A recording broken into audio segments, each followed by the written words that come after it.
উত্তরবঙ্গের এক প্রত্যন্ত গ্রাম কালীগঞ্জ। এই গ্রামের একদম শেষ প্রান্তে শ্মশানের কোল ঘেঁষে দাঁড়িয়ে আছে এক বিশাল ঝাউবন। গ্রামের ছোট বড় সবাই জানে সূর্য ডুবলে ওই ঝাউতলার কি সীমানায় যাওয়া নিষেধ, কারণ সেখানে বাস করে নিশি। সে চেনা মানুষের গলায় ডাক দেয়, আর সেই ডাকে একবার সাড়া দিলে মানুষ আর কোনোদিন ফিরে আসে না। কিন্তু শহরের ছেলে অর্ক এইসব কুসংস্কারে বিশ্বাস করে না। সে তার ক্যামেরা নিয়ে চ্যালেঞ্জ করল, আজ রাতেই সে ঝাউতলার রহস্য ফাঁস করবে। শুকনো পাতার ওপর দিয়ে হাঁটার মচমচ শব্দ। রাত তখন 11:30। অর্ক তার টর্চ আর নাইট ভিশন ক্যামেরা নিয়ে ঝাউবনের ভেতরে ঢুকতে শুরু করল। চারপাশটা অস্বাভাবিক নিঝুম। হঠাৎ সে অনুভব করল তার পেছনে কেউ একজন হাঁটছে। সে যখনই পেছনে তাকাচ্ছে দেখছে কেউ নেই। অর্ক ক্যামেরার লেন্স পরিষ্কার করতে করতে হঠাৎ থমকে গেল। ক্যামেরার স্ক্রিনে সে দেখল তার ঠিক 2 হাত দূরে একটা লম্বা সাদা ছায়া দাঁড়িয়ে আছে, কিন্তু খালি চোখে তাকালে সেখানে শুধু একটা পুরনো ঝাউ গাছ। অশৈল্পিক ফিসফিসানি আর অর্কর নাম ধরে ডাক।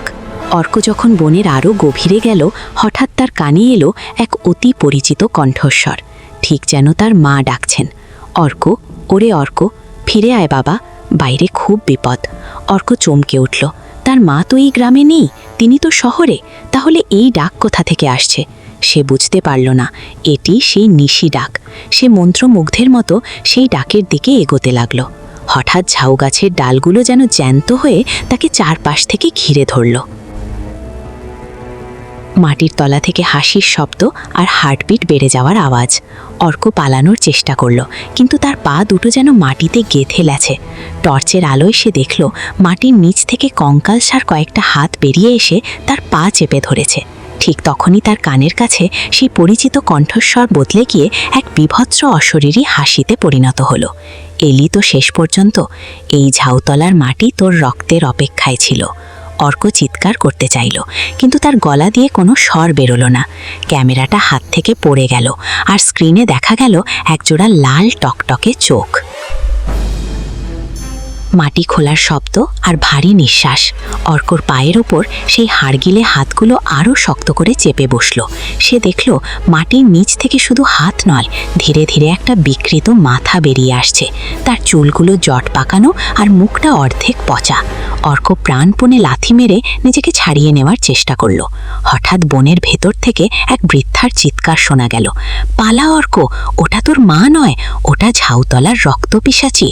অর্ক কোনো মতে দৌড়ে বনের এক পুরনো ভাঙা মন্দিরের দিকে ছুটল। পুরনো ঘণ্টার টুংটাং শব্দ আর ধূপের গন্ধ। মন্দিরটা অনেক পুরনো, চারপাশটা লতাপাতায় ঢাকা। অর্ক ভেতরে ঢুকতেই দেখল এক জটাধারী তান্ত্রিক বসে আছেন। তান্ত্রিকের চোখ দুটো আগুনের মতো জ্বলছেন। তিনি অর্কর দিকে তাকিয়ে শান্ত গলায় বললেন, তুই যার ডাক শুনেছিস সে আজ থেকে 50 বছর আগে এই ঝাউতলায় প্রাণ দিয়েছিল। সে এখন তোর মতো তরুণদের রক্ত দিয়ে নিজেকে জ্যান্ত করতে চায়। অর্ক দেখল তান্ত্রিকের সামনে একটা মাটির পাত্রে টকটকে লাল রঙের কিছু একটা ফুটছে, যা দেখতে অনেকটা মানুষের হৃৎপিণ্ডের মতো। আবারও প্রিয়জনের কণ্ঠে ডাক আর অদ্ভুত গান। হঠাৎ মন্দিরের বাইরে থেকে আবার ডাক এলো। এবার অর্কর মৃত বাবার গলার আওয়াজ। অর্ক, ভয় নেই বাবা, এই তান্ত্রিকই আসলে শয়তান, বাইরে আয়, আমি তোকে নিয়ে যাব। অর্ক দ্বিধায় পড়ে গেল। তান্ত্রিক চিৎকার করে বললেন, বাইরে তাকাস না অর্ক, ওটা মায়া। কিন্তু অর্কর মনে হলো সত্যিই তো তান্ত্রিকের ঘরের সেই রক্তের পিণ্ডটা ধুকপুক করছে। অর্ক যখনই জানলার দিকে তাকালো, দেখল জানলার ওপাশে তার বাবার মুখটা দেখা যাচ্ছে, কিন্তু তার বাবার ঠোঁট দুটো সেলাই করা। তীব্র বাতাসের ঝাপটা আর কাঁচ ভাঙার শব্দ। হঠাৎ মন্দিরের দরজাটা সজোরে খুলে গেল। বাইরের সেই কালো ছায়াটা ভেতরে ঢুকতে শুরু করলো। তান্ত্রিক তার ঝোলা থেকে কিছু বিভূতি ছিটিয়ে দিলেন, কিন্তু ছায়াটা সরছে না। অর্ক দেখল তার বাবার অবয়বটা ধীরে ধীরে এক বিভৎস দানবে পরিণত হচ্ছে, যার উচ্চতা প্রায় 10 ফুট। দানবটা তার লম্বা নখ দিয়ে অর্কর দিকে হাত বাড়ালো। তান্ত্রিক অর্ককে বললেন, ওর চোখে তাকালে তুই পাথর হয়ে যাবি, পালা অর্ক, শ্মশানের দিকে যা। অর্ক যখন দৌড়াতে শুরু করলো, সে অনুভব করলো তার পিঠের চামড়ায় কারোর ঠান্ডা নখ আঁচড় কাটছে। দীর্ঘশ্বাস আর ভাঙ্গা কাঠ পোড়ার চটপট শব্দ। অর্কর পিঠে সেই হিমশীতল নখের আঁচড় লাগতেই সে এক মরণ দৌড় দিল। বনের ঝোপঝাড় চিরে সে যখন খোলা জায়গায় এলো, দেখল সামনেই গ্রামের পুরনো শ্মশান। দূরে একটা চিতা জ্বলছে, কিন্তু আশেপাশে কোনো মানুষ নেই। অর্ক ভাবল শ্মশানে হয়তো কোনো জ্যান্ত মানুষ পাবে, কিন্তু চিতার আগুনের আলোয় সে যা দেখল তাতে তার রক্ত জমে গেল। চিতার আগুনের পাশে বসে একটা কঙ্কালসার বুড়ি নিজের আঙুল চিবিয়ে খাচ্ছে আর অর্কর থেকে তাকিয়ে হাসছে। অশরীরী কান্নার শব্দ আর মাটির তলা থেকে নূপুরের আওয়াজ। অর্ক পেছন ফিরে পালাতে চাইল, কিন্তু দেখল শ্মশানের চারপাশটা এখন ঘন কুয়াশায় ঢাকা। সে যেদিকেই যাচ্ছে ঘুরে ফিরে সেই চিতার সামনেই চলে আসছে। হঠাৎ কুয়াশার ভেতর থেকে একদল ছায়া মূর্তি বেরিয়ে এলো। তারা কোনো কথা বলছে না, শুধু অর্ককে ঘিরে গোল হয়ে নাচতে শুরু করলো। অর্ক লক্ষ্য করল প্রতিটা ছায়ার মুখ নেই, সেখানে শুধু শূন্য গর্ত। তারা ফিসফিস করে বলতে লাগলো, আমাদের সাথে আয় অর্ক, এখানে সময় থেমে থাকে। আগুনের গর্জন আর তান্ত্রিকের কণ্ঠের প্রতিধ্বনি। হঠাৎ অর্কর মনে পড়ল সেই তান্ত্রিক তার পকেটে ছোট একটা রুদ্রাক্ষের দানা গুজে দিয়েছিলেন। সে যখনই সেটা মুঠো করে ধরল, শ্মশানের সেই বুড়িটা যন্ত্রণায় চিৎকার করে উঠল। বুড়িটা আসলে সেই নিশি ডাকের আসল রূপ। সে অর্কর দিকে ঝাঁপিয়ে পড়তে চাইল, কিন্তু রুদ্রাক্ষের তেজে সে কাছে আসতে পারছে না। বুড়িটা এবার অর্কর মায়ের গলায় কাঁদতে কাঁদতে বলল, খোকা, আমাকে মারিস না, আমি তোর মা, আমাকে এখান থেকে নিয়ে চল। দমবন্ধ করা নীরবতা আর হঠাৎ বজ্রপাত। অর্ক দ্বিধায় পড়ে গেল। তার চোখের সামনে বুড়িটার মুখটা বদলে ঠিক তার মায়ের মতো হয়ে গেল। মা হাত বাড়িয়ে ডাকছেন। অর্ক এক পা বাড়াতেই দেখল তার পায়ের তলার মাটি ধসে যাচ্ছে। সে আসলে শ্মশানের একটা পুরনো কুয়োর কিনারে দাঁড়িয়ে আছে। একটু এগোলেই নিশ্চিত মৃত্যু। ঠিক সেই মুহূর্তে আকাশের বিদ্যুৎ চমক গেল, আর অর্ক দেখল তার মায়ের ছায়াটা আসলে একটা বিশাল ছাই রঙের বাদরের মতো টানা ঝাপটাচ্ছে। অর্ক চিৎকার করে জ্ঞান হারিয়ে পড়ে গেল কুয়োর একদম কিনারে। গভীর নিঃশ্বাস আর কুয়োর ভেতর থেকে প্রতিধ্বনি। অর্ক যখন জ্ঞান হারিয়ে কুয়োর একদম কিনারে পড়ে আছে, তখন সেই বিভৎস বাদর রূপী নিশিটা তার উপর ঝাঁপিয়ে পড়ার জন্য ডানা মেলল। কিন্তু ঠিক সেই মুহূর্তে অর্কর পকেট থেকে সেই তান্ত্রিকের দেওয়া রুদ্রাক্ষটা ছিটকে মেঝের পাথরে পড়ল। একটা তীব্র নীল আলো ঠিকরে বেরোলো, আর নিশিটা যন্ত্রণায় চিৎকার করে উঠল। সেই চিৎকারে শ্মশানের গাছপালা থরথর করে কাঁপতে শুরু করলো।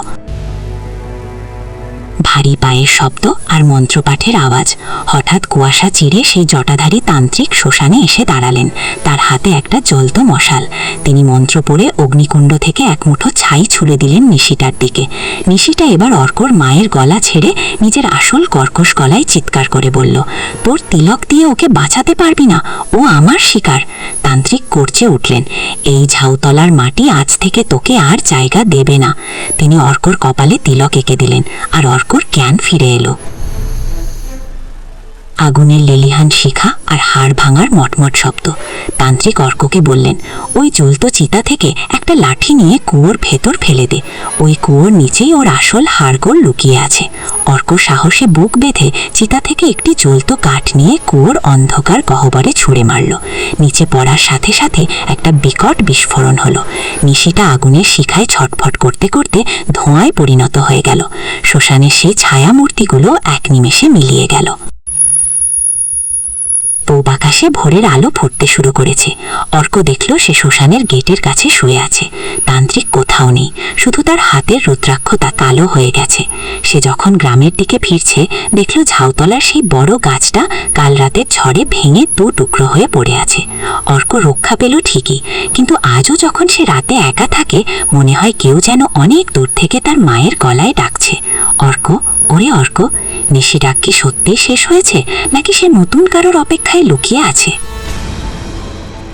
বন্ধুরা, ঝাউতলার এই রহস্য হয়তো আজ শেষ হলো, কিন্তু গ্রাম বাংলার আনাচে কানাচে এমন আরও অনেক নিশি ডাক লুকিয়ে আছে।